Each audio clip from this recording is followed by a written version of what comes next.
even today. We have with us Ambassador Rangachari and Professor Brahma Chellaney. And the event is where Professor Chellaney would talk about China. And Ranga, with his diplomatic experience of many decades, would be the chair and would be moderating in case we go little haywire. But Chellaney Saab, I had explained to him in the earlier conversations that it's not a discussion that will be focused on border disputes. We are interested in the other dimensions of our relationship, and particularly how it is going to shape up in future.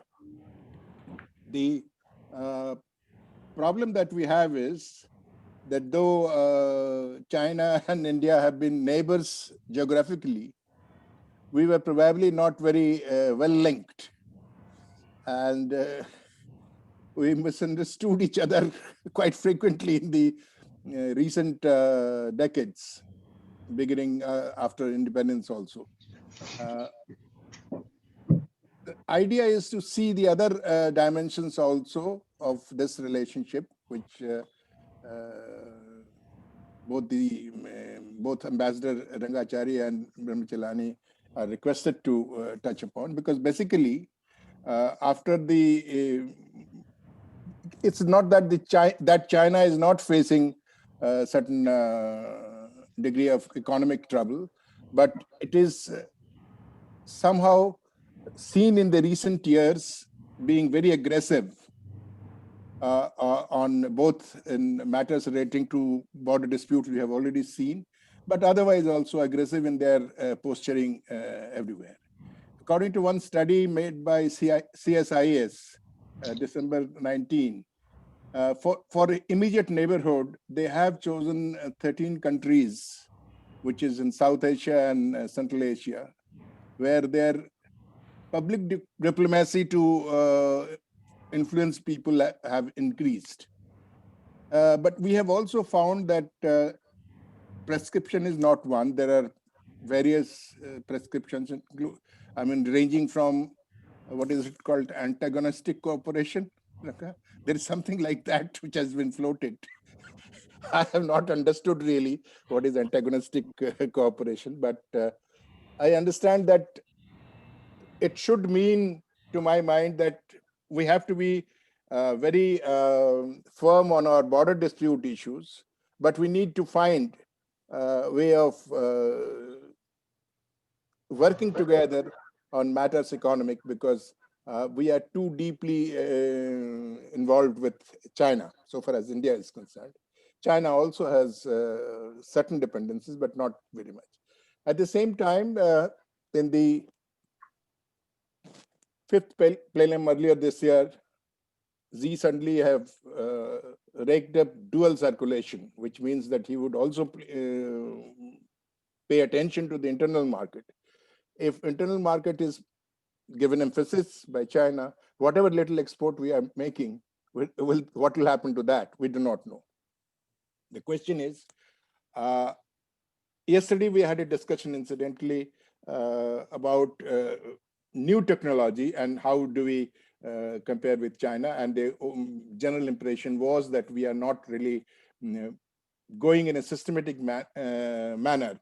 As a result of that, from parity 3 decades ago in matters technological, we are far, far behind now. So this also needs to be, and even now, while China has focused on few key new technology lines which they will pursue, and their plan is to have a 50% dominance of the global market, we are still groping. Although many of the global IT companies are using Indian talent. So all this together, and also a very important thing, what is happening on the water dispute, where Brahma Chellaney has been advising publicly about that for quite some time. Because recently, again, another report has come in that they are probably going to set up a dam. Once again, they are considering that. So we want from Mr. Chellaney and Ranga, if they could enlighten us about the various dimensions involved in this thing, and how the present US-China tension, if for want of a better word, would and could impact on India's dealings with China. And last but not the least, sorry, I said the second time, the Quad. Now, do we really expect Quad to come to our rescue in our oceans?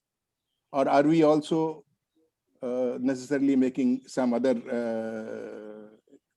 arrangements for safeguarding our interests? All this is a potpourri of questions and concerns. I would request Ambassador Rangachari to chair the session, moderate the discussion, and Mr. Chellaney to enlighten us with his vast knowledge of the area. Over to Ranga and Mr. Chellaney. Thank you. Thank you very much. And let me first of all thank you and thank the PPF for putting this together and asking me to be a part of it. The canvas that you have set out is very broad. And I think the one person who's very qualified to deal with that broad canvas is our speaker this afternoon, Professor Chellaney. I think all of you know him very well, if not personally, then from his writings, from his appearances in the television, and the many publications that he writes for, the International Herald Tribune, Wall Street Journal, Mint, Japan Times, Times of India, Economic Times. It's a huge range. Very briefly, to introduce Professor Chellaney in order to complete the formalities in my capacity that you have given me. He has a PhD in International Studies from the Jawaharlal Nehru University. He is well recognized and is amongst the leading specialists in international security issues.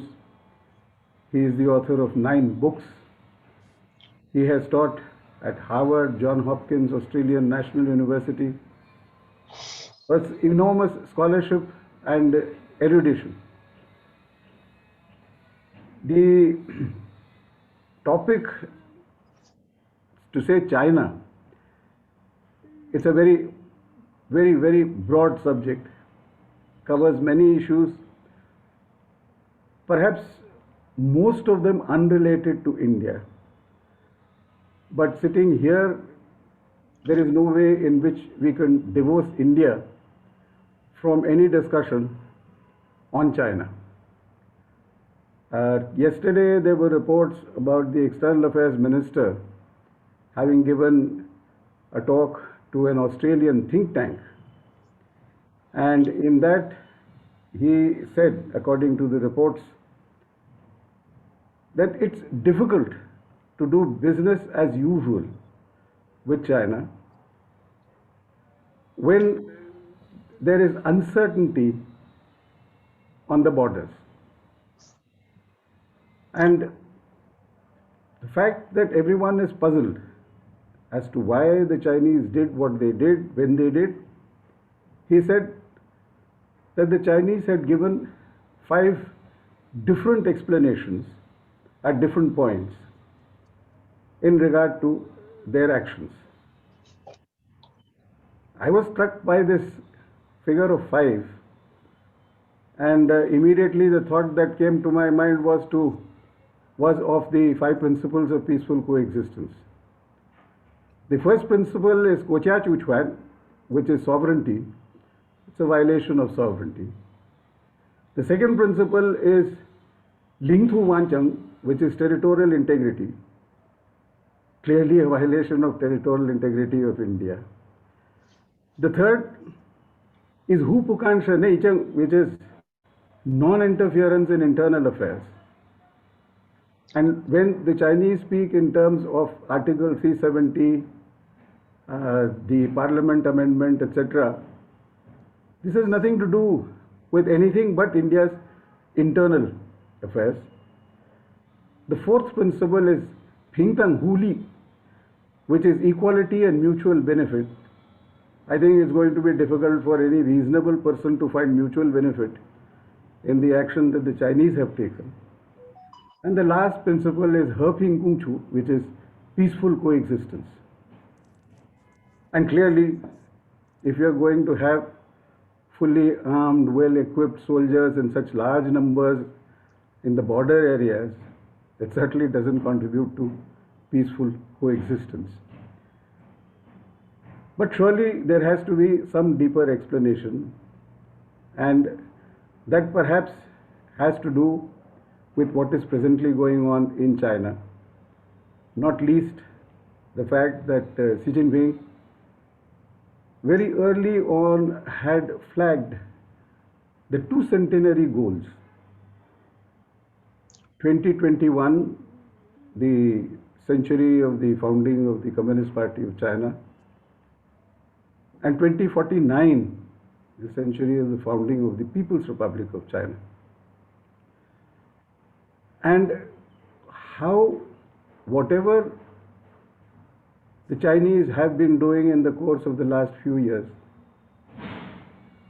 whether it is in Ladakh, whether it is in the South China Seas, whether it is vis-a-vis Taiwan, whether it is with the Diaoyutai, Senkaku, the islands in the Japan Sea, or whether it is in regard to, as you mentioned, the United States, how they are connected with these two centenary goals, what China expects to become during one and towards the next century goal, how China is now converting the movement from quote-unquote peaceful rise to a power not only in the region but beyond, in setting the global agenda, in managing the global agenda,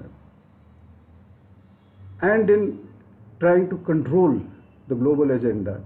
These are all perhaps connected. We have to see how each of them connects with the other and where all of it leads to. Just one other quick point before I request Professor Chellaney to give us the benefit of his assessment of the situation. Not all of this can be attributed to the Xi Jinping era.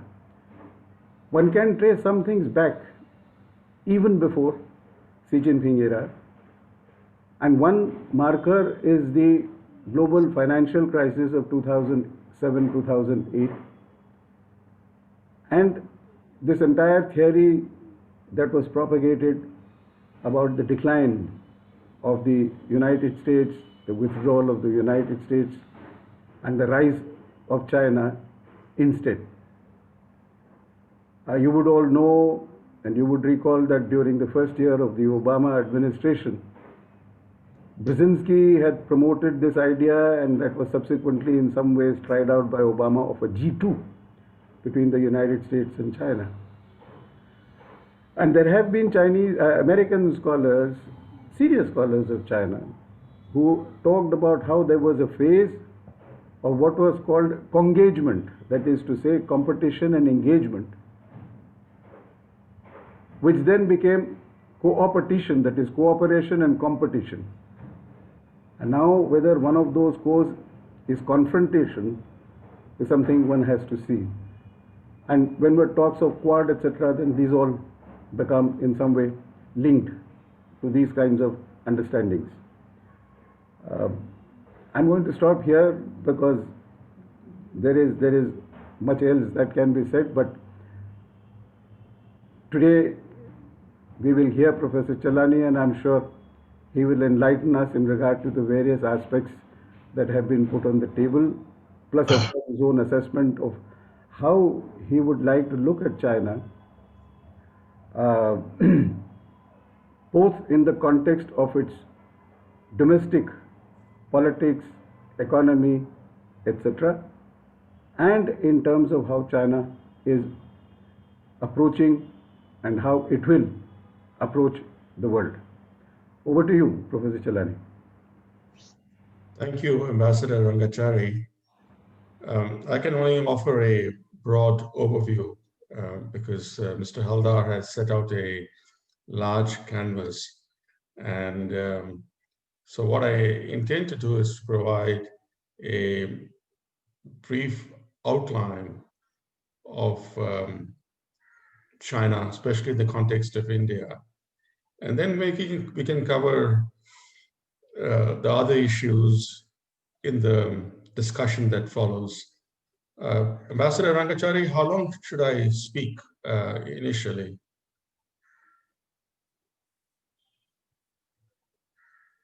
I think you are muted. You're muted. Well, Yeah. we have time till 5 p.m. I know. And I think at a minimum 30 minutes is absolutely fine. But if you wish to exceed that, that's fine too. I think 30 minutes would be adequate for the initial discussion, for the initial presentation, because I think the discussion is always more interesting. So what I'll do is to try to be telegraphic in terms of the main points that I wish to emphasize. I think there is no doubt that China has clearly emerged as India's biggest challenge and threat. And it has steadily encroached on India's strategic backyard. Yep. And now it's opening two additional fronts. It has already opened a land front. It has opened a front via Pakistan. It is opening two additional fronts against India. And these two fronts are both based on water. One front, it is opening from the Indian Ocean, a maritime front. And the other front relates to fresh water, specifically river waters, by aiming to re-engineer the flows of transnational rivers that originate in Tibet and then flow to India. And as you all know, that even behind the Pakistan threat to India is China. The China-Pakistan axis is generating increasing security costs for India. It has also raised the specter of a two-front war. That is why some Indian prime ministers have pursued what in academics we call a defensive wedge strategy. In a defensive wedge strategy, the status quo power, and in this regional context, the status quo power is India, because India is not seeking to change the territorial status quo. So in this defensive wedge strategy, the status quo power seeks to drive a wedge between two allied revisionist states. Now, these two allied revisionist states are China and Pakistan because both are revisionist territorially, both lay claims to large parts of India. And so driving a wedge between two allies so that the status quo power can focus its capabilities on the more threatening challenger. Now, this is what led Atal Bihari Vajpayee as Prime Minister in 1999 to try to win over Pakistan by visiting the country on the inaugural trip of a new bus service from Delhi to Lahore. And you all know how Vajpayee was rewarded for his bus diplomacy. He publicly bemoaned that his bus to Lahore was hijacked and taken to Kargil. Unlike Vajpayee, Modi focused his attention on China, but with similarly disastrous results. I don't have to elaborate on that. the present crisis on the border is a consequence of Modi's effort to win over China, to appease China, to befriend China, whatever term you wish to use, for more than 5 years before China caught India napping by encroaching on key vantage points in Ladakh. Modi tried his best to befriend China, and China rewarded his peace overtures with brazen aggression. Now, looking at China, independent of India, China has come a long way since 1949 when it came under communist rule. It was an impoverished, backward nation in 1949, but in recent decades, it has risen dramatically.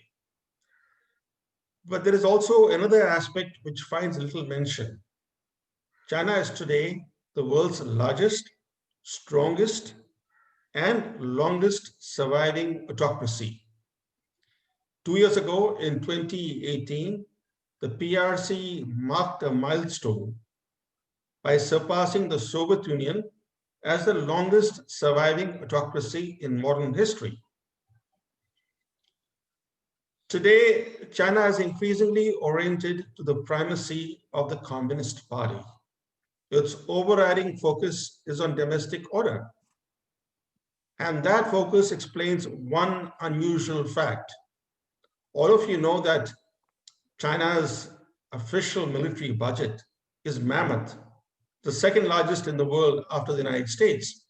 But China's internal security budget is larger than even its official military budget. It goes to show the primacy that they attach to domestic order. But this emphasis also has meant increasing repression at home. China's increasingly repressive internal machinery, aided by a creeping Orwellian surveillance system, has resulted in its creation of a Muslim gulag which today houses more than 1 million detainees. It's remarkable. This is the largest persecution on religious grounds since the Nazi period. Largest mass incarceration of people on religious grounds has essentially gone unpunished. China has not been made to pay any penalties for what it has done in Xinjiang or what it has done in Tibet, for example. In a way, China behaves with other countries in the way it treats its own citizens, with contempt. This shows how domestic policies influence and shape foreign policies. Mr. Haldar pointed out that that China has opened multiple fronts in its campaign, and the campaign is to make China the world's foremost power by 2049, which, as Ambassador Rangachari pointed out, would mark 100 years since the founding of the PRC. So when President Xi Jinping talks about the Chinese dream, quote unquote, he's talking about that goal, that by 2049, China should be the world's foremost power. The Himalayan frontier is just one of the fronts China has opened. The other fronts range from the South and East China Seas to Hong Kong and Taiwan. And as we're discovering that in recent weeks, we have learned how China stealthily has also been encroaching on the border areas of Nepal and Bhutan. Bhutan is one of the smallest countries in the world, and China is one of the largest countries in the world. So it's paradoxical that China's territorial revisionism is targeting even tiny Bhutan. But Nepal, where there's a pro-China communist government in office, even Nepal has not been spared. It tells you a lot about China's expansionism. From breaking Beijing's binding commitment to Hong Kong's autonomy and attempting to police the waters of the Senkaku-controlled Senkaku Islands to picking a nasty border fight with India, President Xi Jinping has pushed the boundaries. Yet, Xi's regime has sought to portray China as a country of peace. The wily Chinese Foreign Minister Wang Yi recently declared that aggression and expansionism have never been in the Chinese genes throughout 5,000 years of Chinese history. But as you sow, so shall you reap.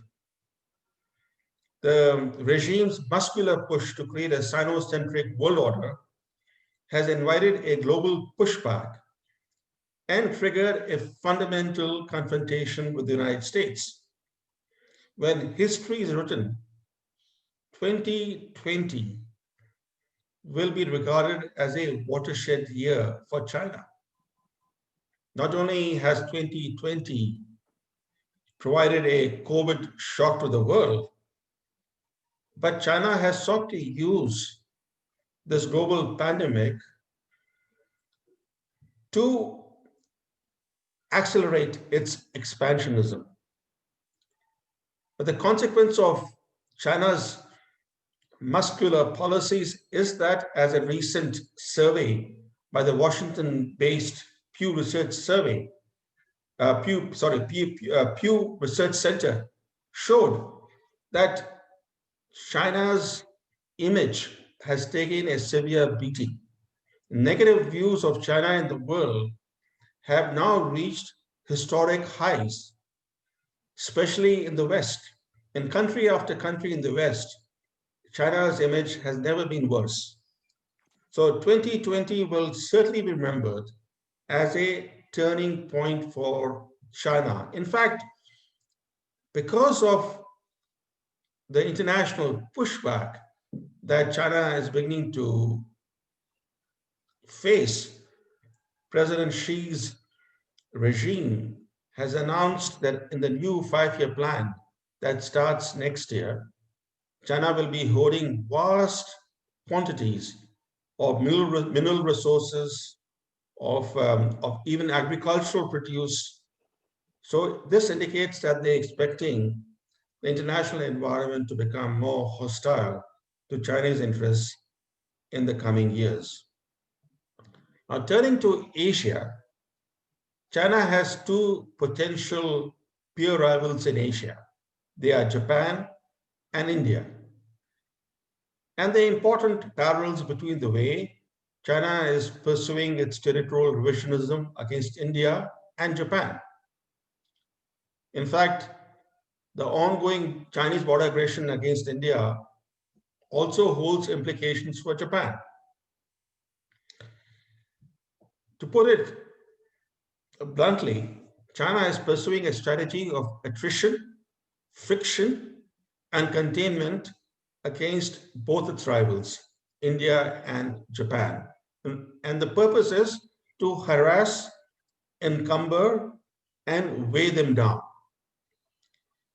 It is pursuing expansive claims on the basis of an ingenuous principle. What is ours, and what is yours is negotiable. Now, that's not a new principle.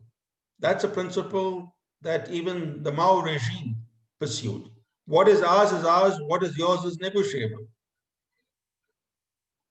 But there's another additional point that we need to bear in mind, that China's various territorial claims, and this has been true from the Mao era, but this is even more conspicuous today, that its various territorial claims from the East China Sea to the Himalayas are based not on international law, but on alleged history.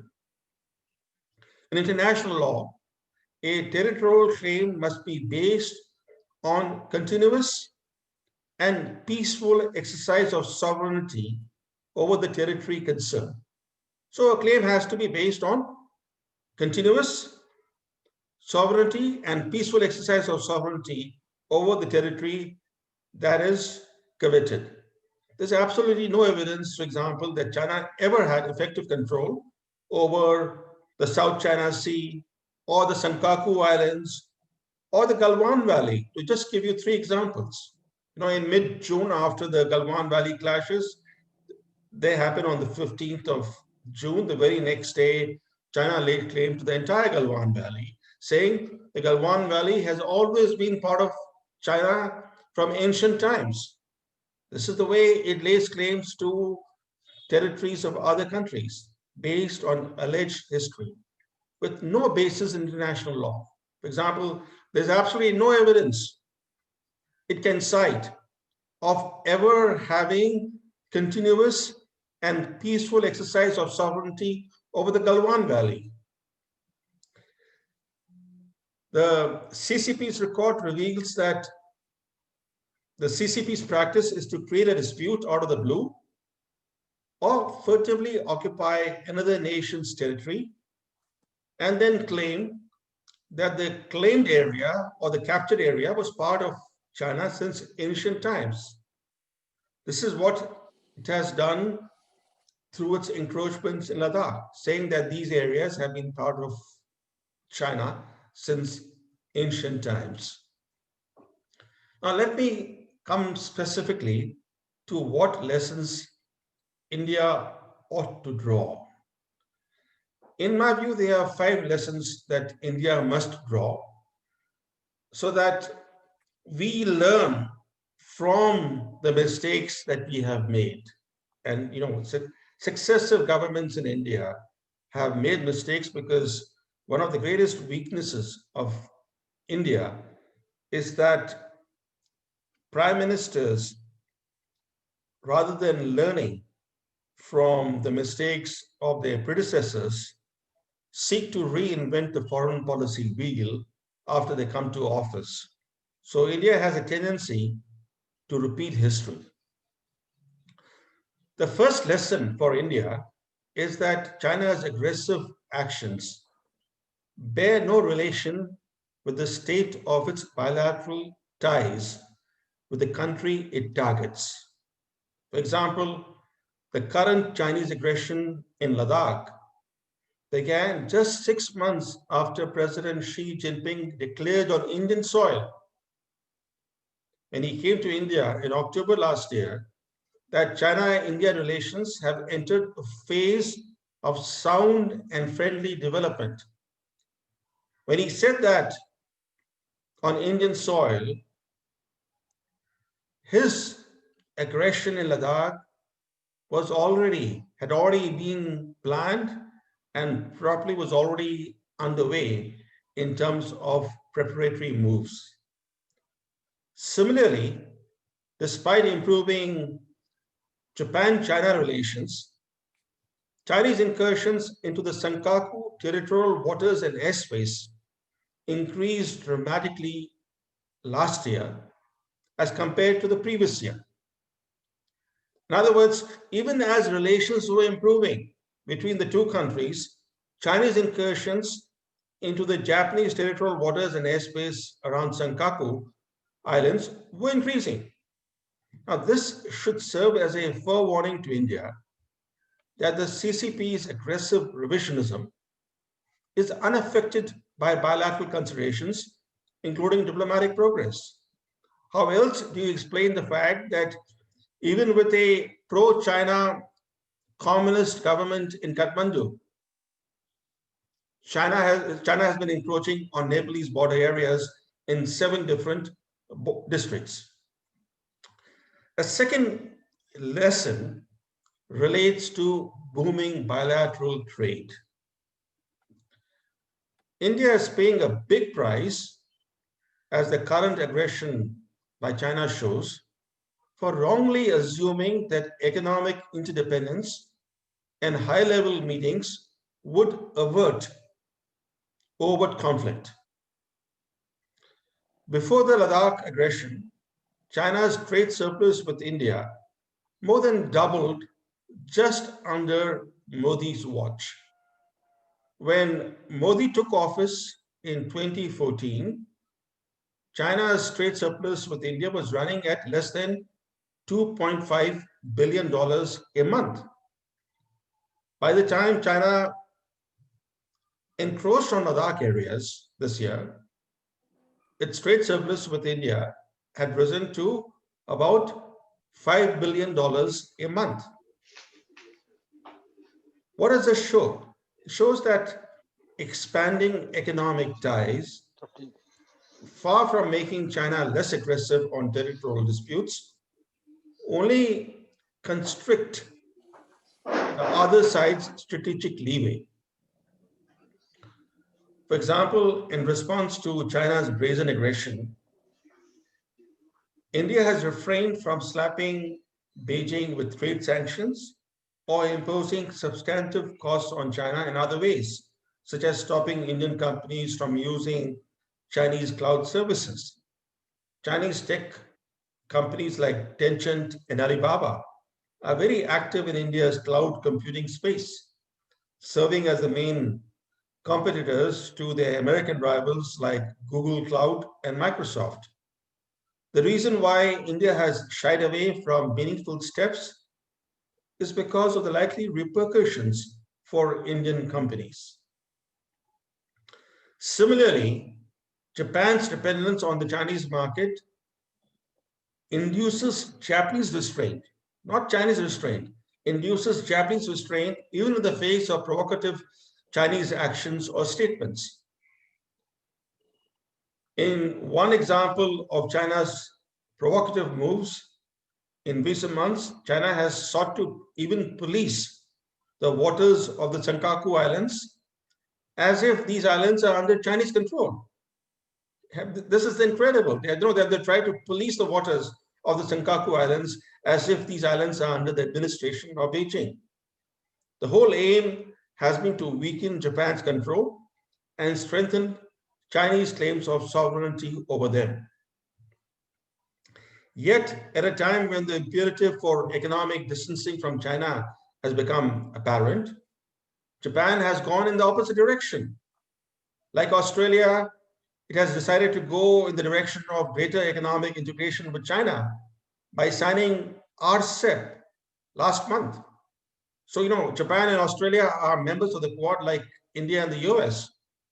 But instead of distancing themselves from China economically, that is, initiating decoupling from China, they decided to go down the path of greater economic integration by signing RCEP.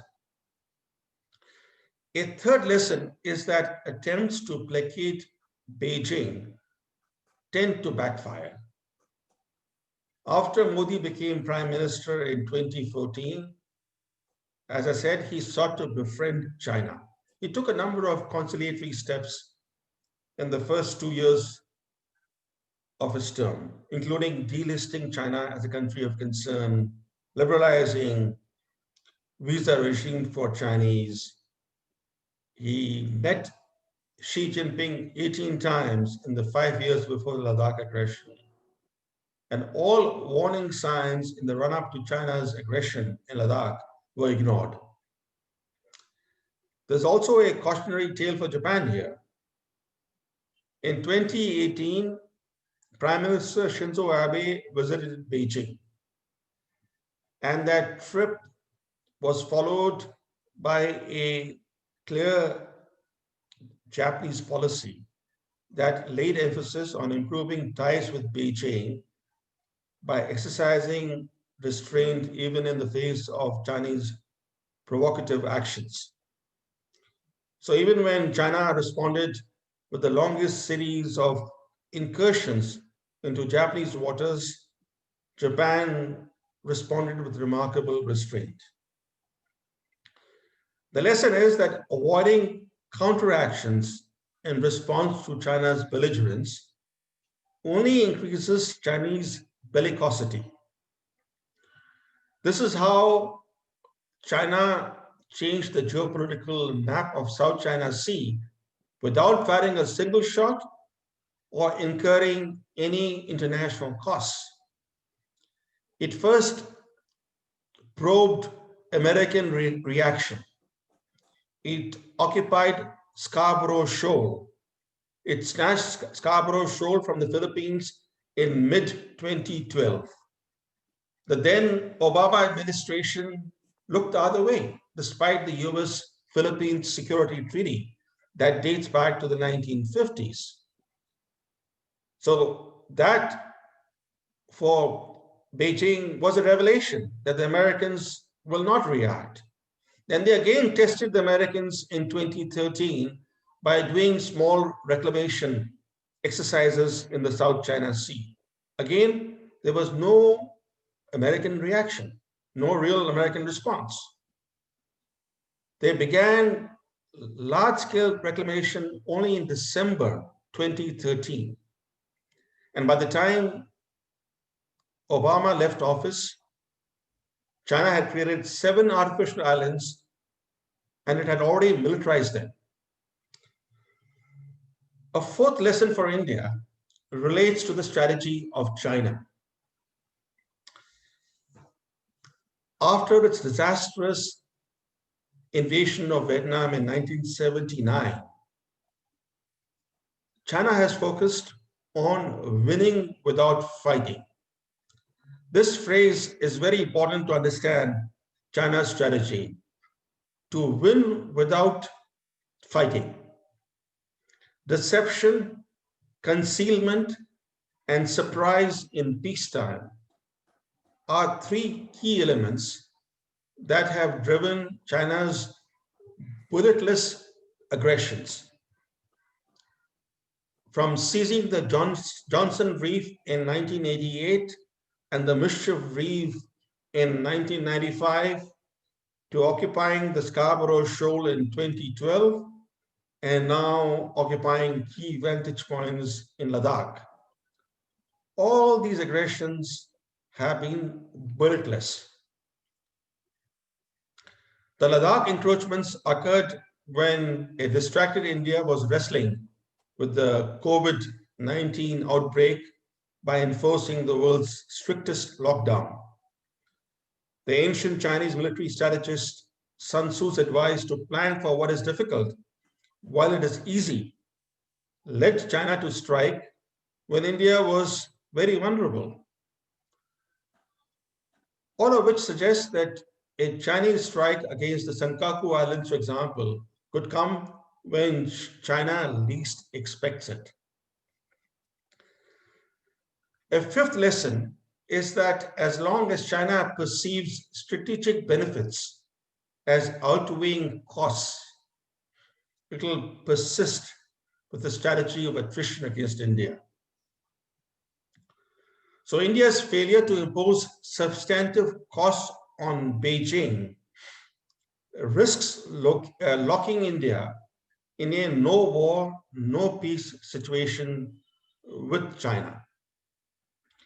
And this no war, no peace situation that we see today between India and China is going to prove much costlier for India than for China for several reasons, including the fact that China is located on a flat plateau.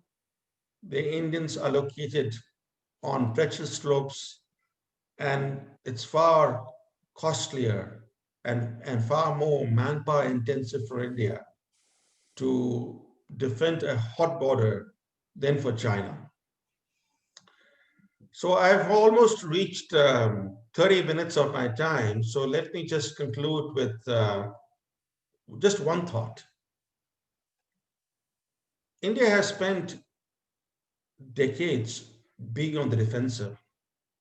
This has allowed China to keep the initiative, including when and how to needle India or infringe its sovereignty.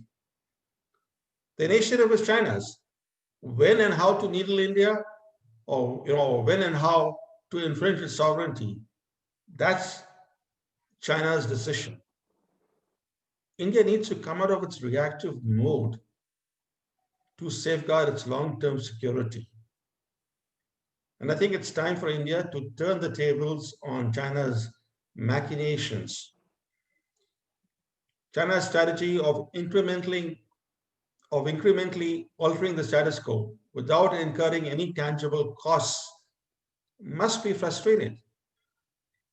The international environment, as I explained at the beginning, is turning hostile to President Xi Jinping's expansionism, to the pursuit of his so-called Chinese dream. India must display strength and resolve. And to stop its security from coming under siege, India must act with calm, confidence, firmness, and long-term planning. And if India doesn't act in this manner, you can be sure that China will bring Indian security under increasing pressure in the coming years. So let me stop here now. Back to you, Ambassador Rangachari. Thank you very much. That's quite a tour de force, covering a lot of ground, and it's very instructive the way in which you structured it in terms of the lessons that India could draw, and how these are lessons which are not restricted only to India, but might also be applicable in the case of another major Asian country like Japan. How do we deal with this? I think one question that Mr. Haldar asked right at the beginning, I don't think the Quad or anybody else is going to come to help.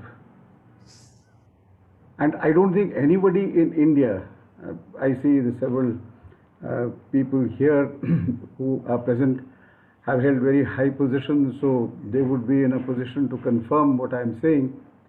I don't think anybody in the government of India at any point has thought that we would seek or we would get help from others in regard to protecting what we consider to be our own national interests.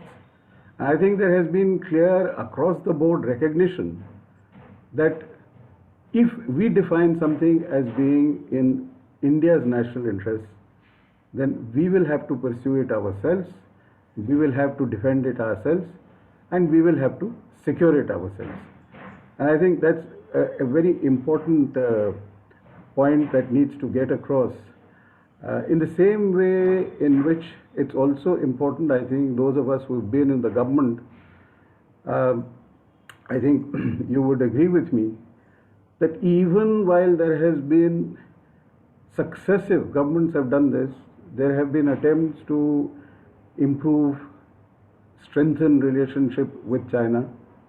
There has never been a total trust in regard to China's long-term intentions, particularly when it came to outstanding differences, and specifically in the case of the border.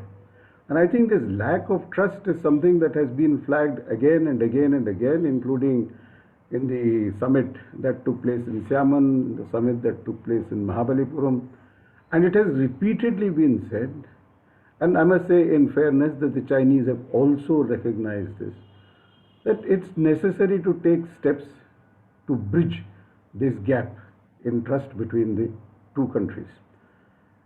Perhaps a criticism could be made that India has not been sufficiently deployed, I would not say sufficiently prepared, but sufficiently deployed in order to prevent the kind of incidents that took place in 2013, 2014, 2017, and well before that, if you go back to Wang Tung, Sundaram-Chu and all that, 86, 85, 84, 85, 86, that period, we have not been sufficiently deployed.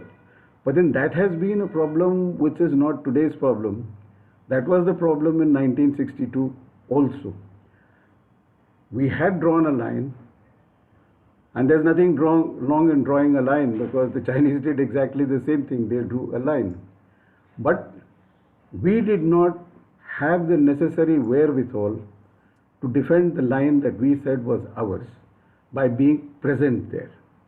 Now, it's a completely different question as to whether this was affordable at that time or it is affordable now. This whole issue of how much do you devote to defense, how much do you devote to social sector and developmental expenditure, etc.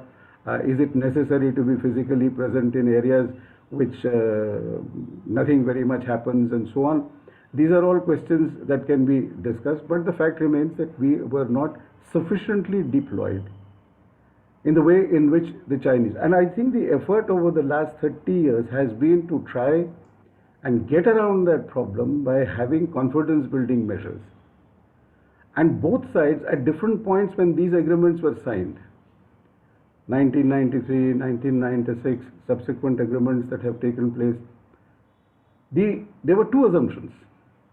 And these were shared assumptions. One, that it was necessary, even while discussions went on, in an effort to try and quote unquote resolve the border dispute, nothing would be done to disturb the status quo, because that would have consequences for bilateral relations, and that's coming out true now. And the second assumption was that by having confidence building measures, and if you see the 1993 and 96 agreements, there were very, very specific conditions that were laid down of what was doable, what was not doable, what was permissible, what was not permissible. If one side decides to violate those agreements, that's a completely different situation. This is what has happened, this is what is being said now, this is what the minister said, as I mentioned earlier yesterday, according to yesterday's report in his remarks to the Australian think tank, that if you change the basis on which the relationship has been conducted, going back to the 1988 visit of Rajiv Gandhi, then it becomes a totally new ballgame. The hope, and I think this is not an unreasonable hope, because the alternatives are much more difficult and the consequences are probably more onerous. So the hope is that through process of negotiations, as we did in 2013, 14, 17, we would once again succeed in restoring status quo ante. And if that happens, then we can think of going back to the process of having normal relations again. And yet, one huge damage that the Chinese have done by their present actions and prolonging it over the last several months is that the public opinion in India today is no longer willing to trust the Chinese, and in consequences no longer willing to allow the government to trust the Chinese to go back to normalcy in relationship. So specifically for people like me who were engaged over a very long period in normalizing, developing those relations, this is a huge disappointment. It's a huge setback. And in my own conversations and contacts with Chinese friends and Chinese scholars in the course of the last several months, I have been saying to them again and again and again, please don't underestimate the damage that has been caused by these actions, although the Chinese are still, and as recently as earlier this week, the Chinese who are talking to me have come back to say that on the Chinese side, there are no ripples as far as the Ladakh incidents are concerned. And I said, this is a totally wrong assessment. The entire public opinion in India is today totally distrustful of Chinese motivations. And that is a huge handicap insofar as government's efforts to improve relations are concerned. The specifics that were mentioned in regard to Chinese, developing relationship on the economic side with China, I don't think in themselves there was anything wrong with them. Whether it was on the trade side, whether it is on the investment side, there was nothing wrong as a policy per se. I think that's something that did help India. Yes, deficit is a problem. That's something that needs to be tackled. The huge deficit is a bigger problem, because if it's a manageable deficit, that's a different situation. But then let's also not forget that this was also, the deficit was also one of the issues that Trump was flagging against India. Although we were running a much, much smaller deficit with the United States than what the Chinese were running, the surplus that the Chinese were running against us. Insofar as looking at it purely from the Chinese side is concerned, any country which becomes economically strong, and I think you, Professor Chellaney, as a student of history, uh, would agree with me, any country which becomes economically strong finds it in its interest to also become militarily strong.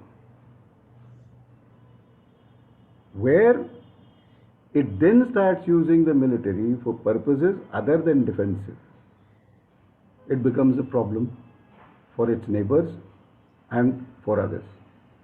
Back in 2014, at the SICA conference in Shanghai, Xi Jinping had talked about Asian security to be determined by Asians themselves.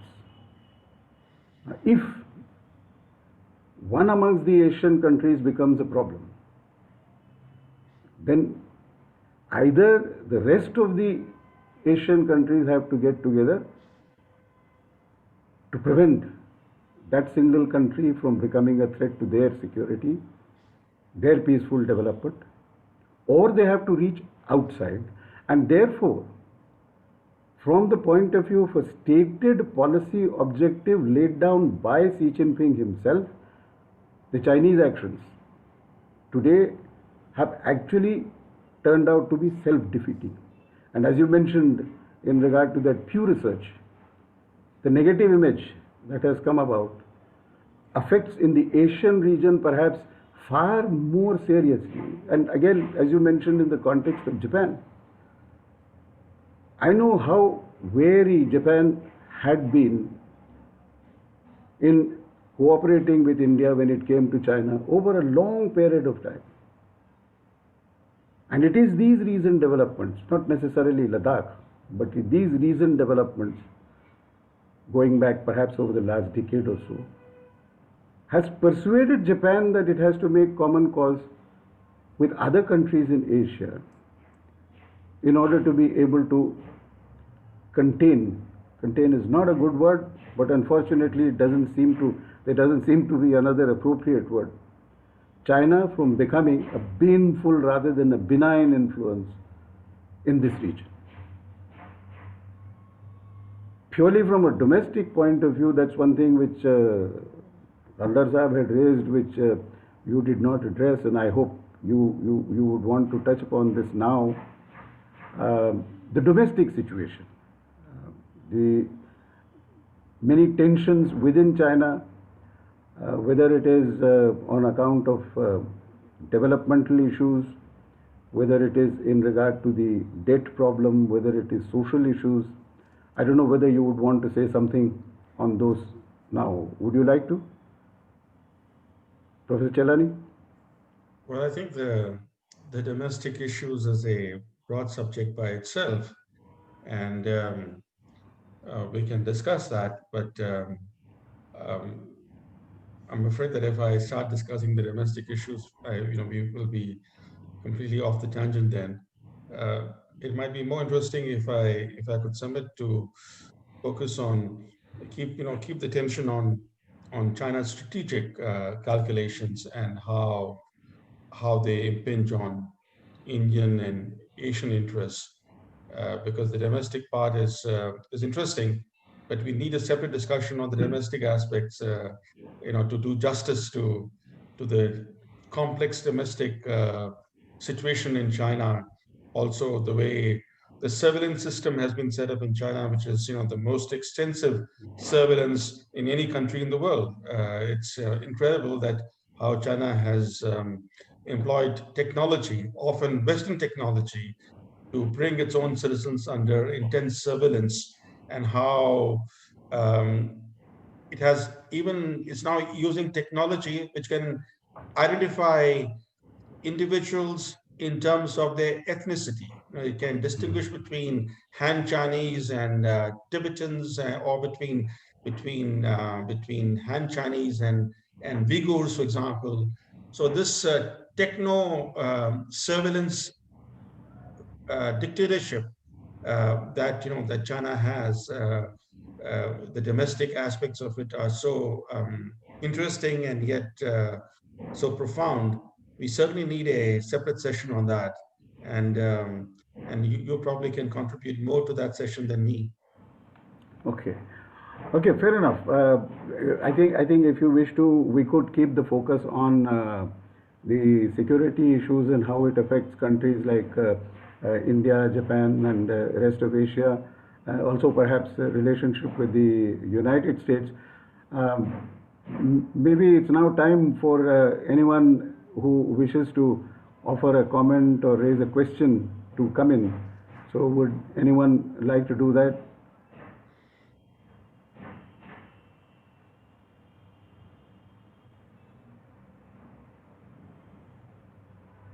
The floor is open, so if anybody would like to offer a comment or raise a question, please feel free to do so. We have General Kapoor here. We have Professor Gautam Sen here. They obviously, I am sure, they would have some observations to make. Can I make an observation? Yes, please, sir, please. I'd like to say that it's amply clear with the kind of two-front threat that Professor Chellaney has talked about. And I would like to say that this is something which should always have been our concern, not only today, but for the past couple of decades as well. Knowing very well that the Chinese have been spending about 4 times our expenditure on the defense of the country for the last 2 decades on an year-on-year basis. And that is only the official figure. It could well be much higher, especially when they are aspiring to be a global power. And when they look at India, while we have in the past talked about having a very cooperative relationship where there is space for both the countries to grow, it would be not wrong to say that invariably, whenever there is any competition, there are inherent seeds of conflict, stroke, confrontation, always there in such a scenario. And that is exactly what has happened, considering the fact that now the Chinese do have a very close relationship with the Pakistanis. We definitely have a problem in terms of the requirement to be prepared for a two-front threat. And we need to look at the defense of the country from that perspective. And therefore, in fact, if you would have noticed, because of the problem in East Ladakh, as opposed to normal, say about 20-25,000 troops, today we have close to something like 75,000 troops in that area.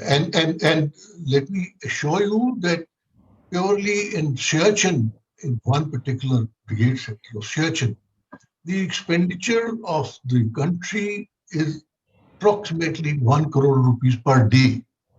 And when we talk of the entire Ladakh region and the amount of military deployed there, the kind of requirements of keeping the troops warm enough in those minus 20 to 40 temperatures at heights ranging from 15 to 80,000 feet, it's a tremendous amount of expenditure. It's something which we've been now constrained to do, an unplanned expenditure which is actually not part of the budgetary allocation which we have for this year.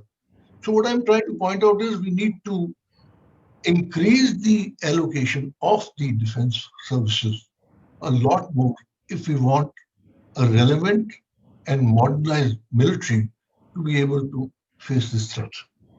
That is one aspect. The other aspect which I do feel was not touched upon by Professor Chellaney is to do with the use of psychological warfare, the use of media, by the Chinese exponentially to try and depict a different picture. And you would notice that this is only not confined to the India, China, East Ladakh border imbroglio.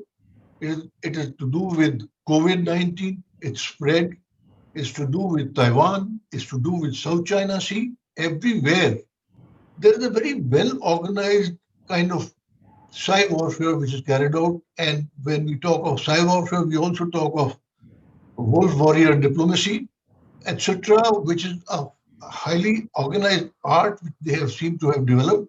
And I go along with Professor Chellaney when he says that all the wars that they have been talking about have been won without having actually been fighting on ground. We have the advantage of Indian Army being a very professional army where people have served voluntarily and they go and join voluntarily and therefore create and are aware of the difficulties of these difficult areas and put up with them and do a good job of it. Whereas on the Chinese side, approximately 30 to 35% people are conscripts who come for a 2-year period and go back. I'm sure that we all understand that's not enough for anyone to be able to sustain in such hostile winter conditions and go through with it. And that's why there are lots of reports emanating that the Chinese are having a big problem trying to sustain troops in these high altitude areas of East Ladakh. So, but we need to make sure that we are able to counter both the psychological and media campaign the Chinese have over and above what militarily they have started, which needs to be taken into account. Thank you. Thank you. Thank you very much, General. My attention has been drawn to 3 questions in the question box. Professor Chellaney, can you read those questions in the question box, or shall I read them for you? They are addressed to you. Let me see.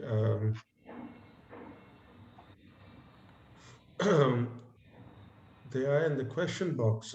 I don't see them. Okay, let me read them out to you. The first question is by Akoijam Singh. It says, "Dear Sir Brahma Chellaney, how differences between Chinese and Indian mind contribute to Chinese dominance over others in many domains?" Sorry, please repeat that. How differences between Chinese and Indian mind contribute to Chinese dominance over others in many domains?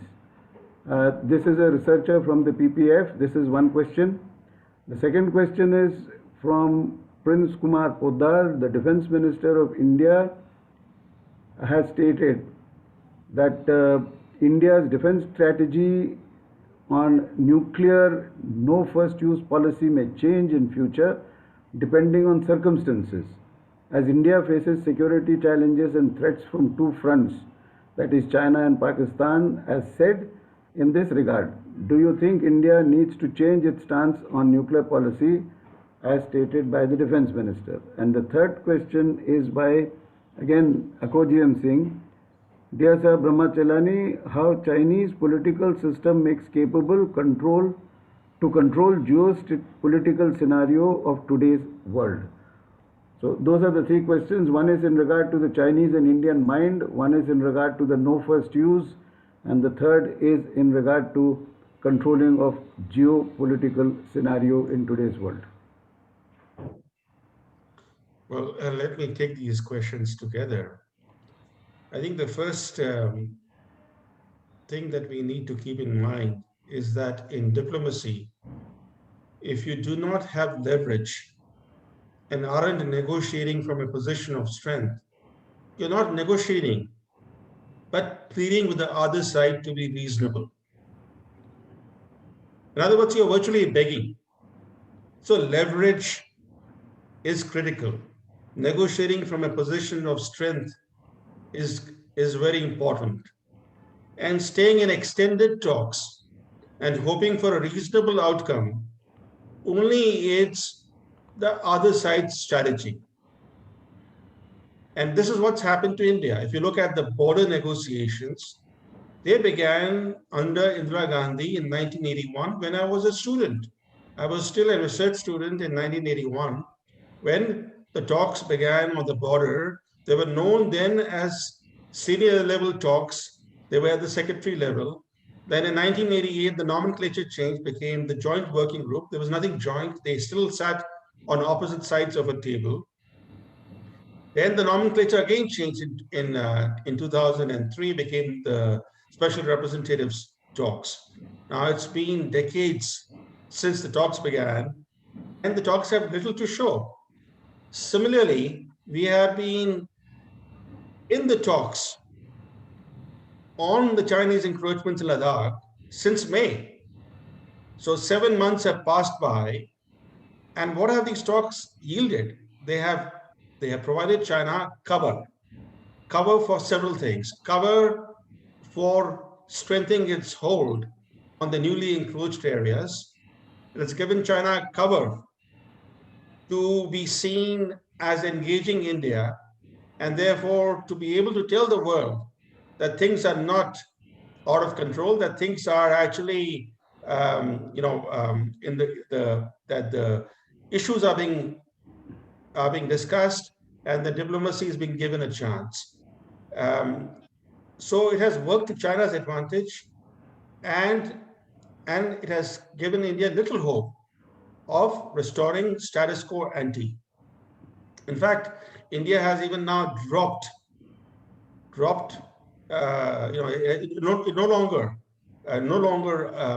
articulates the demand of status quo ante. There's been no such statement for a return to status quo ante in the last 2 months or so. It goes to show how the situation on the ground and the practical reality both are working against India. Okay. Another thing about, Yeah. sorry, go ahead. No, please go ahead. Please go ahead. No, if you look back from 1949, when the Chinese Communist Party came to power, to the period till today, India has sought to cooperate first with China and think of competing later. So, the emphasis has always been first on cooperation, competition part comes later. China, however, has consistently competed first, including seeking to contain India, and cooperated second. So cooperation has been an essential tool for China, even to obscure its containment. The facade of cooperation also helps China to advance its trade interests with India. The Ambassador Rangachari mentioned about the trade deficit of India. If you look at the trade deficit for last year, the last year's trade deficit was roughly equal to India's total defense spending. In other words, India is funding China's containment of India. This is the remarkable thing. I know that the trade surplus has become so enormous, and it's not just the trade surplus, it's what China does to India's economy. By dumping goods in the Indian market, it has systematically been killing manufacturing in India. If you go to the market and buy items, and I'm not talking of technology products, I'm talking of simple things like fans, electric bulbs, name very simple technology items. They're made in China. If you look at Bajaj company makes almost all its products now in China, just puts a stamp of Bajaj on it. This is what's happened to many industrialists. They have gone from being industrialists to becoming traders. So in a way, China has been systematically waging economic war against India, buying raw materials in India and then exporting finished goods to India. And the long-term implications of this lopsided trade are something that really get attention, either in policy discourse or even in the media. One other point that that I wish to make before I turn to this no first use issue is what General Deepak Kapoor mentioned about psychological warfare. Now the Chinese, are quite skilled, even though China is an autocracy. They're quite skilled in waging psychological warfare and in manipulating public opinion in democracies. We saw that during the Doklam crisis in 2017, how they waged psychological warfare. It was very intense, and it on a daily barrage of propaganda, and how they managed to feed the Indian media their propaganda. The Indian media was lapping up their propaganda during the Doklam crisis. And we didn't learn any lesson from the Doklam crisis. Now, if you look at the situation today, I don't think the Chinese Communist Party or the regime in Beijing thought they would be so lucky. They commit brazen aggression. They encroach on areas that traditionally have been under India's exclusive patrolling jurisdiction. And the Indian government leaders till date will not talk about the encroachments, right? For example, Ambassador Rangachari mentioned External Affairs Minister's statement of a couple of days ago of China giving 5 different reasons for massing large numbers of troops along the borders with India. But what's remarkable about the External Affairs Minister is that even though he's been speaking a lot in recent months, he has never once mentioned China's aggression or China's encroachments. He's talking about the effect of the aggression. The massing of troops is to protect, to safeguard the spoils of aggression. But nobody in India, from the Prime Minister down, has spoken out on China's aggression. The only people who have spoken out are top American officials like Pompeo, the National Security Advisor to Trump, O'Brien, and the recently fired Defense Secretary of the United States. Now, this lot, Pompeo and company are leaving in a few weeks. Who will speak for India? Because we are so shy to speak up, call China out on its aggression, and this gives China a huge advantage in terms of propaganda, in terms of being able to wage psychological warfare. And also, I was quite struck by the fact that right in the middle of China's aggression, we have Indian newspapers running paid supplements, Chinese paid supplements. The Hindustan Times recently, just 3 weeks ago, carried a 4-page supplement right in the middle of, from pages 6, 7, 8, 9 in their main edition across the country, propaganda, including one article on Tibet. How they managed to do this, the Chinese, is remarkable. Right in the middle of the aggression, they're able to get their propaganda into Indian papers. And I think we need to really reflect on the larger information warfare aspects, because in that area, in that realm, China is really a master. Now, just briefly mentioning the no first use thing. See, the no first use, I was involved in the original drafting of the no first use doctrine. And when the doctrine was finalized, a caveat was put in that the caveat allows India flexibility in a conflict situation to actually do whatever it wishes. So there is flexibility already built into the no first use doctrine. But the issue here is it's not about nuclear. It's not even about conventional warfare. What we are seeing is that apart from the clashes in Galwan Valley, where there were fatalities on both sides, and subsequently in late August, early September, there was gunfire. That was, shots were fired in the air from what we are told, maybe not at each other, but there have been no use of firearms to kill. So even basic firearms have not been used. So we are, far from a situation where nuclear weaponry would become a factor in conflict.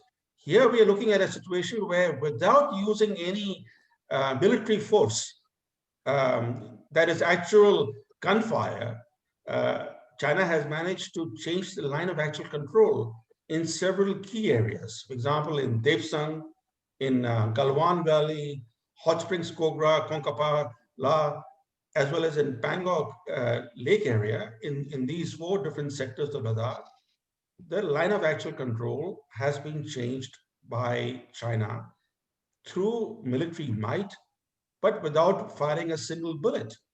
The issue for India is, how does India deal with such bulletless aggression? And this bulletless aggression can be replicated in another sector.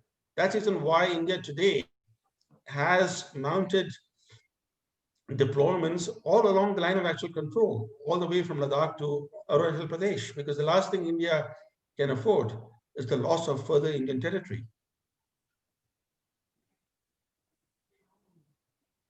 May I? Thank you. Well, there are, President, before I come to you, there are some other questions in the chat box. Please. So if I might just quickly get through them. 2 quick points though, one in regard to the joint working group. I think they worked so long as there was clarity and acceptance on both sides, that the intention of working those joint working groups was to take such measures as would enable the 2 sides to manage the border issue peacefully, to keep it peaceful. But once the intention of a government changes, one of the 2 parties changes, not to abide by that, then obviously any call it by any name, any committee would not be able to deliver. Number one. Secondly, insofar as NFU is concerned, the Chinese side also has ambiguity, because if the NFU is absolute in regard to countries without nuclear weapons, and though the Chinese don't accept that India is a nuclear weapon country, there is some question in regard to whether the Chinese would treat India as a non-nuclear weapon country, and therefore their NFU is applicable in the India case. There are some other questions. Can you read them, or shall I read them for you? I see some questions now here, but there's one question from Vaishali Basu. There are 2 questions by Nazima Parveen. Pooja, I sent 2 questions in the Q&A. And yeah, it's in the Q&A box. And there's also another question, which there's also one from Manika, or is it 3 questions from Nazima Parveen and one from Manika Malhotra. And there is one more question in the, Vaishali Basu, that's right. I don't see the other questions. I Okay, only see the one by... okay, so let me read them. Vaishali Basu's question is in regard to what you said about from a position of strength. If India intrude into Chinese territory at any point along the LAC where we have a military advantage, could this then be used as a bargaining chip, providing a quid pro quo? This is one question. Then the other questions are, how do you see India's position in Asia current scenario when the initiative like SAARC and NAM, which were promoting regional cooperation with India playing an influential role, seem to have somehow become less relevant? Then there is another one. How do you look at China's emergence as a power, especially when such regional initiatives are not influential enough in Asia and America? Asia and America is losing its position as an agency for balancing power relations. A 4th question. These questions are from. Okay. The 4th question, Manika Malhotra. The trade tensions between India and China is being looked at once in a lifetime chance for India to upgrade its manufacturing capacity at par with China. They could hit MSMEs on the one hand, are lacking in confidence to challenge Chinese business prowess and high raw material costs from other countries like Japan, Europe, etc. Your valuable views on this, and how can government address these concerns whilst making use of national protectionism and worldwide unrest with China. And once you have done with this, then we can come to Professor Gautam Sen. Well, to take the last question first, in 2020, the international pushback against China led to several countries, especially the United States in particular, beginning efforts to decouple from China in select areas. Nobody is trying to decouple from China in all spheres, but only in select spheres, in areas that are closely tied to national security. So managed and selective decoupling from China is a policy that Trump administration introduced, and a number of countries, Western countries, have sought to, in more modest ways, have sought to pursue the same objective. For example, Japan has set aside billions of dollars to subsidize Japanese manufacturers in China who decide to relocate outside China. And this subsidy is to be given not just to companies that relocate from China back to Japan, but even if they relocate to Southeast Asia and India, even then the Japanese government would provide subsidy to such relocation. And India too is now providing incentives to companies that come to India from China. It's providing incentives of various kinds. Now, to what extent the Indian incentives are going to make a difference, only time will tell. But we have to keep in mind that Modi's Make in India initiative really didn't take off. It failed to take off, and after 5 years, it's been renamed as Atmanirbhar Bharat. Atmanirbhar Bharat is just a new name for Make in India. And the reason why Make in India did not take off is because Modi's appeasement of China, if I may call that, or befriending of China, whatever term you wish to use, led to even greater Chinese dumping of goods in the Indian market, and Make in India just couldn't take off. Now, Atmanirbhar Bharat is based on similar principles, but on greater realism. Realism, that has been injected from 6 years of experience in dealing with China. Now, to what extent Atmanirbhar Bharat is going to succeed is something that only time will tell. But certainly, I think the government now has understood, has at least drawn some of the lessons as to why Make in India did not take off, and is seeking to correct the policies and seek to create the right kind of incentive environment for Atmanirbhar Bharat to succeed, even if in a modest way. Another question about can India intrude into Chinese territory at any point, and and then negotiate from with that as a bargaining chip? So there are two issues here. First is that in my entire career, from my student days till now, I've been struck by the fact that how India plays victim always. Whichever regional situation there is that develops, unfolds, India is always playing victim. It's playing victim even vis-a-vis Pakistan. Pakistan is 7 times smaller than India demographically. It's much smaller than India economically, and even in terms of military capability, it's no match to India. Yet you see even now that India playing victim vis-a-vis Pakistan. And the same story is about China. Even as, for example, India signed 5 different border management agreements between 1993 and 2013. 5 different border agreements were signed.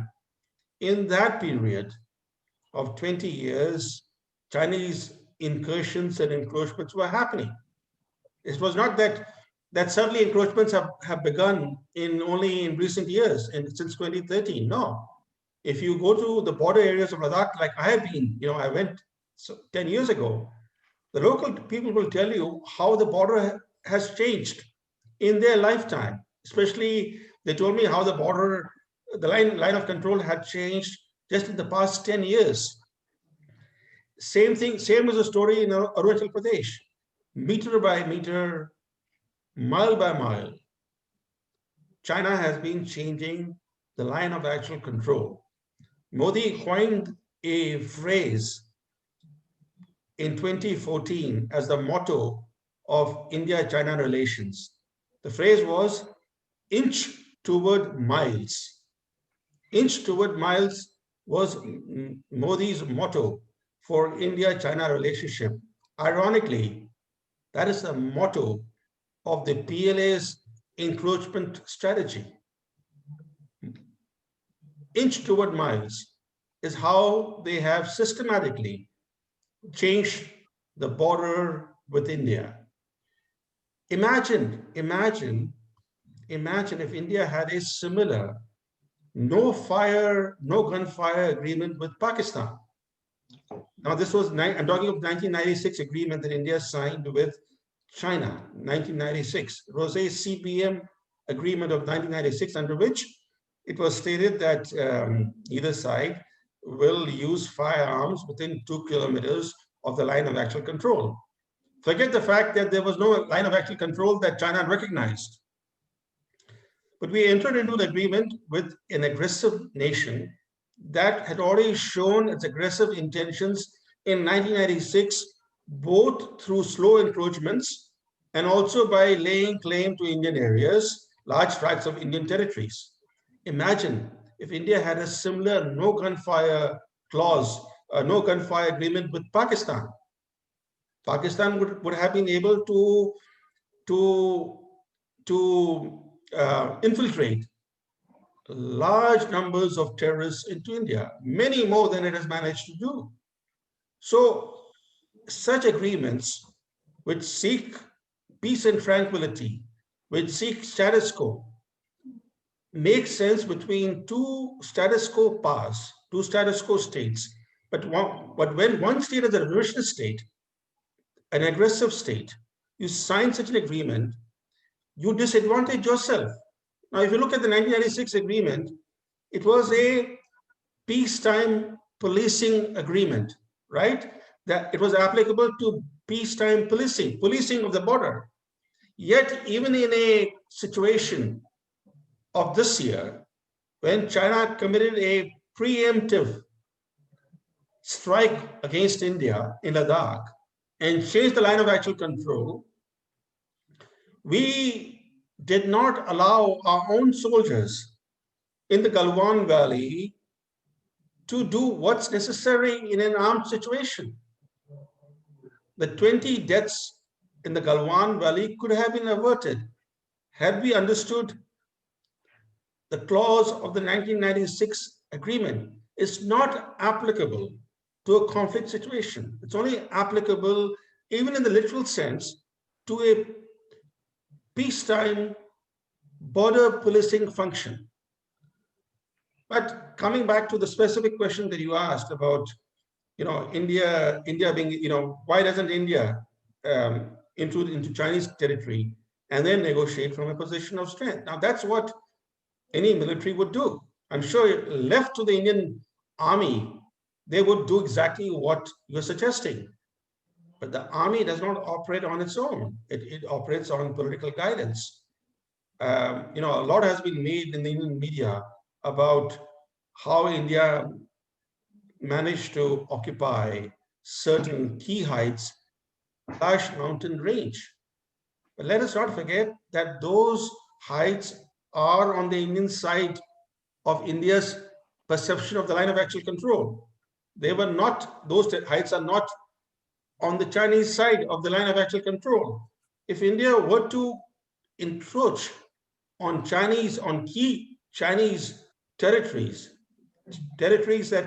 that China values strategically, yes, certainly that would position India strongly in negotiations.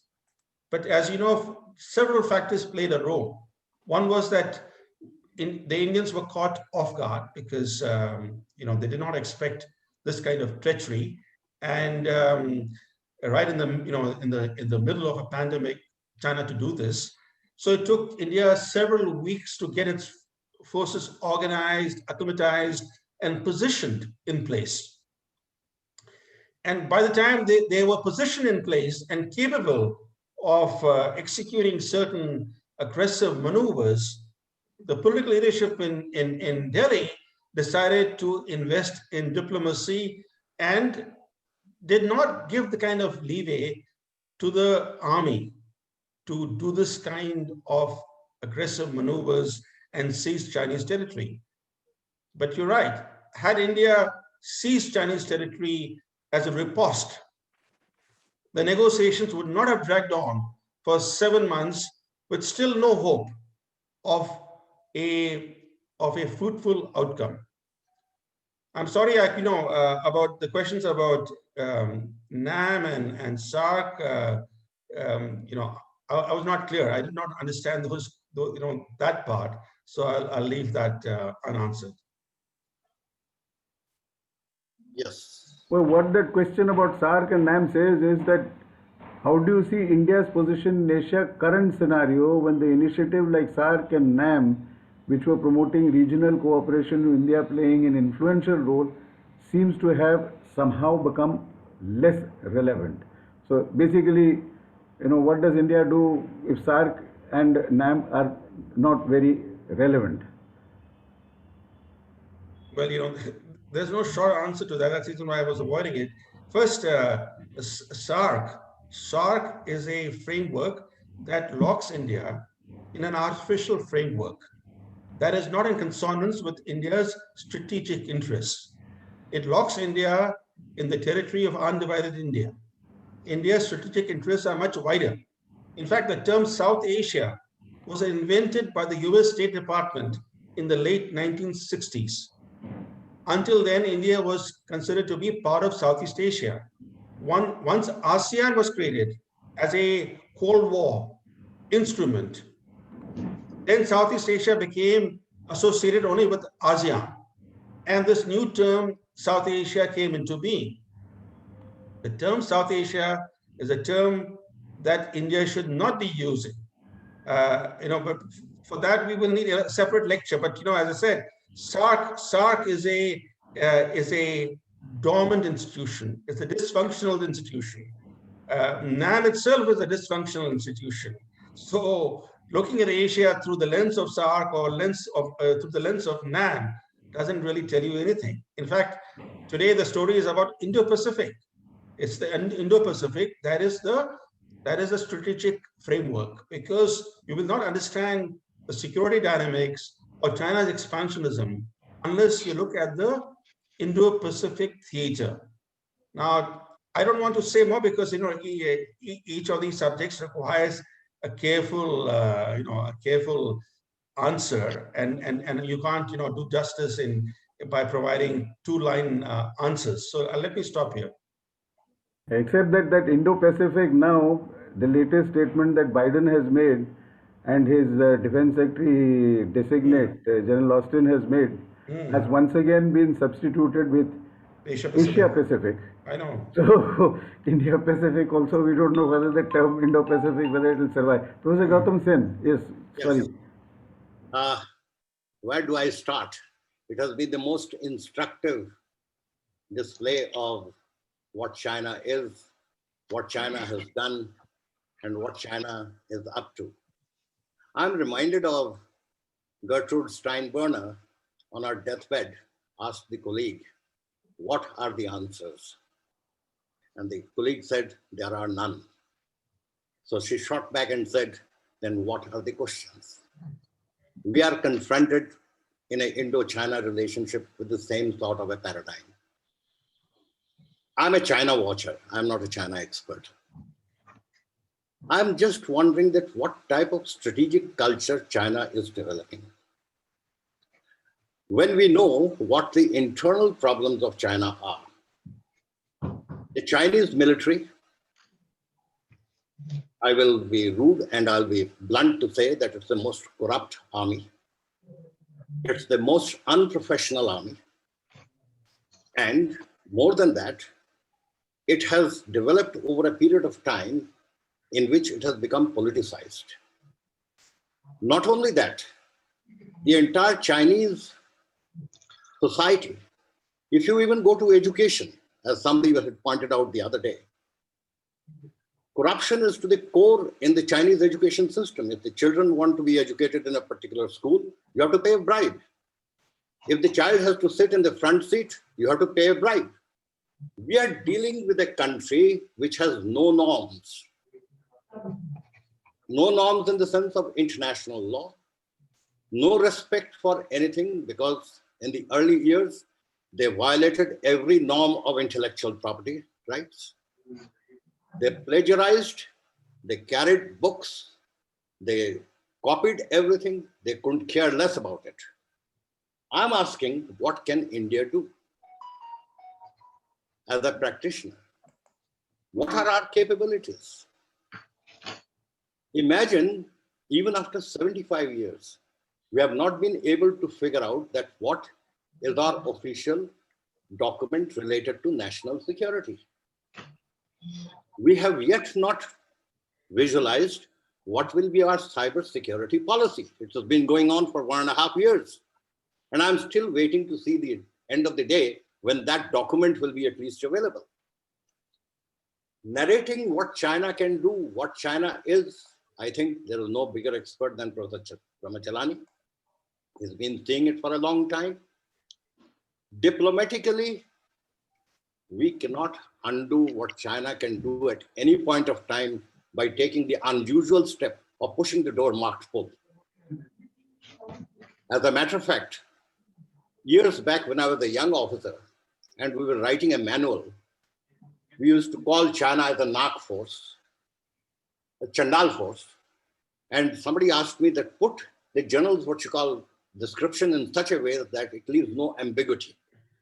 So I wrote, General so-and-so is the person who pushes the door marked full. Now, if we take that analogy, and if we keep on seeing that what China has been doing over the years, to say that the Indian politicians did not give the leeway for the army to operate, I think it's a lack of education of strategic culture.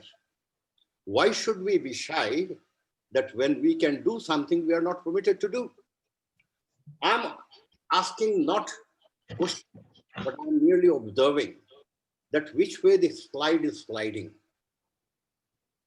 Professor Chellaney said a very interesting thing, that what is ours, and what is yours is negotiable.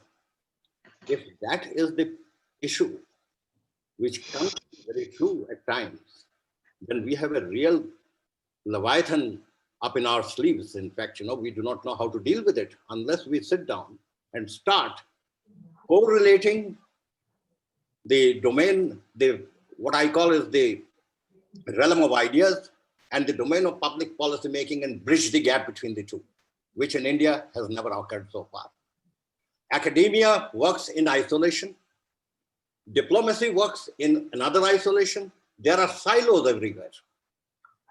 One does not talk to the other. I'm not being apologetic. I'm being realist to say that what ought to be done. And we have to figure out what we are capable of doing, what is doable and what is not doable. And within that, we have to give autonomy to the people who are responsible for a certain thing to act as it should be acted at that particular point of time. Eastern Ladakh is a highlight of that thing, which Professor Chellaney has already said in no uncertain terms. I'll finish here because one can go on talking, but what I'm looking for is what is going to be our strategic culture to counter the Chinese strategic culture. If we cannot answer that, if we cannot introspect from inside, if we cannot say what the questions are, then we will keep on in an unending stream of argumentative Indian, as Amartya Sen said, will keep on arguing as to what is there and what is not here till the cows come home. Thank you. You want to respond to that, Professor Chellaney? Well, yeah, you know, the first thought that comes to my mind is, what is India's strategic culture? A strategic culture is built on institutional strength, is built on professionalism in the system. In India, if you look at successive governments, how they have made policy, they have left little room for any strategic culture to emerge. It's one thing for the Prime Minister to take the final decision. The final decision has to be made by the Prime Minister. It was another thing for Prime Minister after Prime Minister to arbitrarily shape policy out of the blue. I will not name a Prime Minister, but I was sitting some years ago, it's been a number of years, I was sitting in the office of the External Affairs Minister then, and suddenly on the ticker, the minister learned that the Prime Minister had suddenly, out of the blue, extended a hand of friendship to Pakistan. Because the policy of India until then had been that there would be no engagement with Pakistan until it severed the links with terrorism. You know, the minister looked at me and he said, how will I face the public? You know, this is the way policy is made. The Prime Minister not consulting with the External Affairs Minister. I'm talking of years back. There's another issue that, you know, that we have to bear in mind, which is, it's more than strategic culture. A lot of analysts are saying, and many in India too, that China's economic and military power is now much greater than India's. And therefore, India has few options vis-a-vis China. It's become conventional wisdom to repeat that line. The fact is that war is not decided by military and economic capabilities alone. If capabilities alone determine the outcome of wars, then the stronger side would always win. But history is replete with examples of the weaker side triumphing over the more powerful opponent. If you look at Pakistan, much, much smaller than India, but still bleeding India. How is that possible? What it tells you is that what is critical is not economic and military power alone. What is critical is leadership, political will, resoluteness, strategy, and tactics. Even in peacetime, the absence of strategic vision and resolve can turn the stronger side into the weaker side. This is India's problem. Stronger vis-a-vis Pakistan, and yet acts like the weaker side. History is shaped by visionary leaders who can change the destiny of a nation. Great leaders in history, as you know, turned small island nations into global powers, while short-sighted leaders unraveled empires. As far as defense capabilities are concerned, not many seem to underscore this point.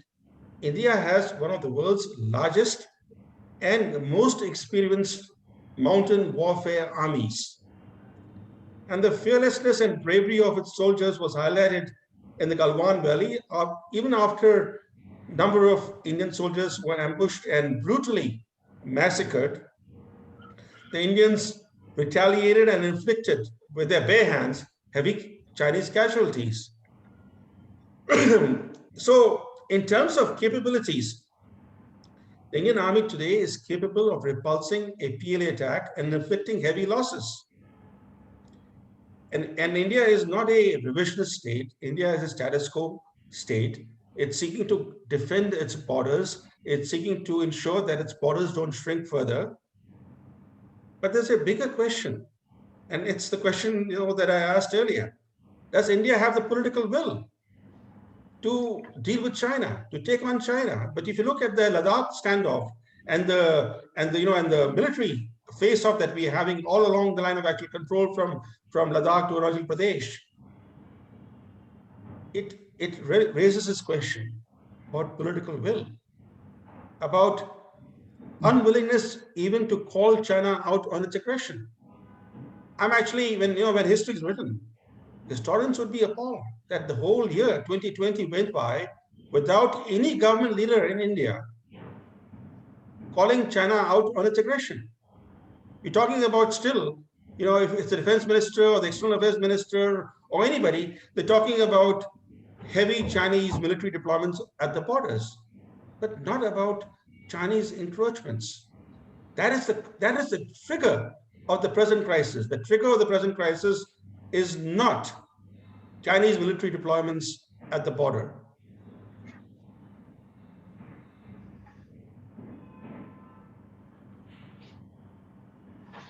That is exactly what I was trying to impress on, that are we going to ever wake up or not? And are we willing to pay the price? And are we going to develop a culture in which political will be displayed? And it comes to my mind that, as you rightly said, that policies are made in a totally different environment than what the reality is. How do we patch up the two? Diplomacy is a major tool.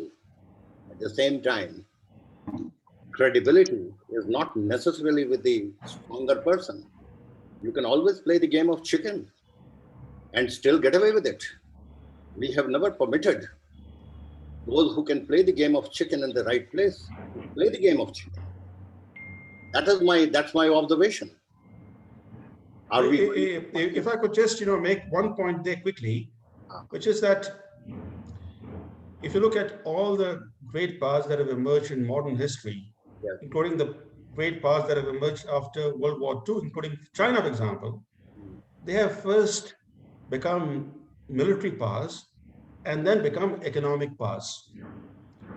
When Deng Xiaoping began his economic modernization program in 1979, China had already by then developed ICBMs that could reach any corner of the world. It had already become a global military power. It was that military security that allowed China to focus its attention on developing economic power. Another aspect of the same thing is that, in terms of diplomacy and military strength, India has been giving primacy to diplomacy. But diplomacy can make a difference, as I mentioned at the very outset, if it's backed by leverage, it's backed by military success. If you give primacy to diplomacy when you have nothing to show on the ground in terms of military achievements, then it's like the tail wagging the dog. And that has been India's bane, that you have invested so much in diplomacy and you expect diplomacy to deliver results. When diplomacy is not backed by leverage, how can diplomacy yield enduring results? I don't want to. Mr. Rangatari, can I come in? In the two. Yeah, please, General Kapoor, yes, please. I have 2-3 points to make. First and foremost is to do with what Professor Chellaney mentioned about Make in India and Atmanirbhar Bharat. I'd like to say that the field which requires it most of all is the defense. We are way behind in terms of defense equipment, manufacturing, and self-reliance. And that is going to make a tremendous amount of difference. Please note that for the last about 8-10 years, if you look at the Stockholm Institute of Peace Studies, they say that we are the biggest importers of foreign arms because we do not have our own. And when we import, we spend a tremendous amount of money. And with the meager budget that we have, most of it goes into that. And that is where the modernization of these defense services and the military starts lacking. So, and let me also put it that any introduction of weaponry has a gestation period for the military of anything from 10 to 15 years. So the fact that for the first 6 years of the government Modi regime, the Make in India did not take off at all. In fact, it is now that it started progressing. So any result that we expect would come later. Coming next to this point about being reactive that Professor Chellaney mentioned, yes, that's a fact. And I think that is also to do partially with our weakness in terms of not having given enough attention to the defense. And if we are reactive, we would always be weak both in terms of military aspects as well as in terms of diplomacy. As you very rightly said, that diplomacy also takes the backing of a strong military to do well when you have to get into diplomacy. So to that extent, that weakness has an effect. While we have the professional capability as a military to be able to face and encounter the Chinese in East Ladakh, when we look at an overall aspect, not confined only to East Ladakh, but to the rest of the line of actual control, there are areas we need to build up on to have a reasonable amount of degree of success against any adversary, whether it is China or Pakistan. The third aspect is this aspect of having R gone and occupied certain heights like Rizangla, Rekinla, on the Kailash range south of Pengongsu.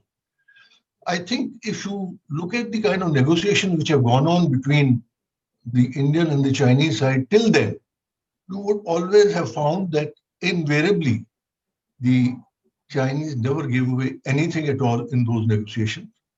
And possibly because they were on the ascendant, they had occupied a lot of those areas which they perceived as theirs, and we had done nothing very much about it. But when we reacted and occupied areas, well, which we call as our perception in terms of places south of Pengongtho like Rekinla, Rizangla, Gurungkel, etc., it has had an effect. And if you notice the trend of negotiations post that has changed somewhat in terms of quality, and it is now that with a position of strength that we talk on the negotiating table, that the Chinese are possibly giving it a little more stronger thought. In fact, they have always been demanding since then, since the end of August, 29th, 30th of August, when these positions were occupied by the Indian forces, that they have been now trying to demand that these areas be vacated. And our stance has been that let's go back to the position as existing around the end of April or 5th, 6th of May, when the Chinese first came into so-called areas which they perceived as theirs. And I also like to say that perhaps it'd be wrong to say that this is the only area where the Indian army or the Indian military can do well. It can also do equally well in other areas. It has the capability, it has the ability to be similarly able to go and occupy areas which would make the Chinese think twice about coming in and coming onto their line of perception. Thank you. Thank you very much. This has been a very fascinating discussion, but now we are at the end of our allotted time. I don't know whether we can go beyond this. Aldar Sahab? A little only. Little only, okay. I don't know if there are any further comments. Otherwise, I would say a few sentences and then I would turn the floor over to Mr. Haldar for his concluding remarks. First of all, what strikes me in this and other discussions when we talk about China is what good students of Mao we Indians are, because we are very good at self-criticism. And I think our self-criticism is so intense that very often, like the curse on Hanumanji, we forget our own strength. And as having been given my background and having done that for close to 4 decades, it's very difficult for me to persuade myself that force and use of force should be the first line for achieving one's objective. It is, one could say, a failing because of one's own professional background. But then there have been a number of instances. 2013, well, going back to Sundarumchu, Yeah. and then 2013, 14, 17, where in spite of initial offensive action on the part of the Chinese, we did get back without firing a shot to where things were before the Chinese did what they did. I must also, these are days of what is it called? Full admission. What is it called? Full disclosure. Total, huh? Full disclosure. Full Full disclosure. disclosure. I led that 1966 interministerial team which negotiated that agreement. And all said and done, 25 years, no shots were fired. So it's not a bad agreement in that sense. But this criticism that is made that the government operates in silos, compartments, etc., I won't speak for everybody, every part of the government, but I know insofar as China is concerned, everyone concerned, external affairs, home, defense, the various agencies, survey of India, everybody else operated in very, very close coordination, extensive coordination. And that's something I can say from my personal experience. Therefore, there was no compartmentalization. If it was a failure, it's a collective failure. There is no individual failure here. Yes, one can say, and it would be a fair comment to say that the government as a whole failed, fair enough. But not because of compartmentalization, maybe for other reasons. And insofar as defining our own interests are concerned, I don't think that has been a failure insofar as the government is concerned in defining our own interests vis-a-vis China. Yes, in some ways, some legs or some arms of the India-China relationship has moved forward a little more. In others, it has not moved as far as fast. For example, this business of liberalizing exchange, allowing more Chinese to come into India and so on. The number of Indians going to China is multiple times the number of Chinese coming into India. Anybody who is looking at it from the point of revenue earning and expenditure could make a very fair complaint that because of your visa restrictions, Indians are spending more money in China than Chinese are spending in India. And it would also be a valid criticism. So how do we look at these issues, since it can't really be seen in a unidimensional way? And insofar as China is concerned, I don't think it has served its interests, even as it defines itself what its interests are, by doing what it has done in Ladakh. Professor Chellaney mentioned that few research reports. But look around. And again, Professor Chellaney talked about how the image is most negative, etc., and so on. Within Asia, has China enhanced its position by taking on India in this prolonged, at this point, stalemate? But it could, one hopes it doesn't, but it could become conflictual. Is China benefited by this? Is China's image enhanced by this? All the effort that it is making through the One Belt, One Road in trying to promote an image of China, trying to build up infrastructure, trying to help the economies of the weaker countries in Asia, of countries across the world, etc. Is that enhanced? Is there greater credibility to the Chinese positions? I don't think so. And therefore, one has to look at whatever actions are taken not just in the context of what has been done, but what results it has achieved. And at this point, it's not very clear that China has achieved its objectives, number one. Number two, that it has achieved its objective by means which is going to enhance its standing, credibility amongst the Asian nations. And number three, whether this is a sustainable gain as against the costs that it is going to have to pay in its relationship with India. All the points that have been made in criticism of the government, very fair and possibly could well stand. But the game is not over yet. So maybe we are somewhere, we are not yet in the slog overs. We are maybe somewhere in the middle of the 50-over game or third day of the test match. And my own hope, at least I could say the hope, maybe the possibility also, that out of all this, India is not going to emerge as the loser. What is going to happen, and that is a negative development and adverse development, is that India-China relations have received a tremendous setback.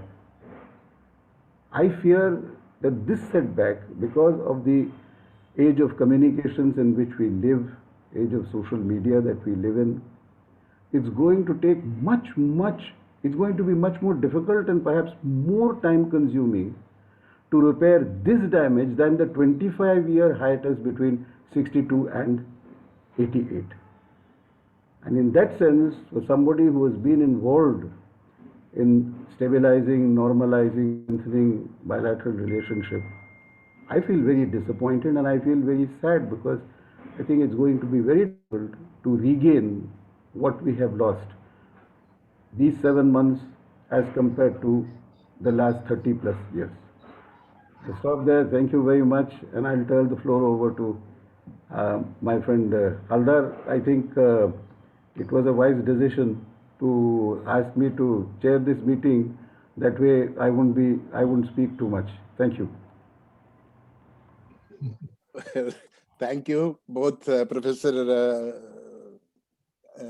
Brahma Chellaney and my friend Ambassador Rangachari, who never stops from cracking a joke at the end of his piece. No, but I must say that today's discussion has been very informative, very lively, and the audience response was also very appropriately both curious as well as trying to find out an end of the tunnel kind of a solution, which of course is not possible so easily in a situation like this. And Professor Chellaney, your presentation has raised many questions that had not come to our mind. So I think we will probably bother you a couple of months later to come back and speak on those points which we raised today but did not discuss. One of the things I must explain why we were talking of is no country wins a war unless it's intrinsically strong. Whether that strength comes from military power, whether that strength comes from its resolution, or whatever else, but it needs a combination of factors. Now, I mean, with due respect to the people who have been into the strategic field and the diplomacy field, I would like to respond that China also has their several weak points. I do not believe that BRI has only an external objective. BRI definitely has an internal objective where state-owned enterprises have to get their jobs. They must get economic activities going. All those things are there. Secondly, there was a reference to ocean and land. One of the things that BRI does is that sort of shift the focus to land rather than Mahayana emphasis on ocean alone. And in that, they probably lessen, if not eliminate, the influence that US has in dominating the ocean. Where are we? This is what I wanted to find out. I'm not so much bothered about this thing. We are neither in the ocean nor so much at the land. So this is where the problem comes in. I know, Professor Chellaney, you deal with the strategic and other matters, but I, as a person interested in India's this thing, what needs to be done to earn the respect? Like you said, that unless you have, when you have the military power, the other fellow listens to you with respect.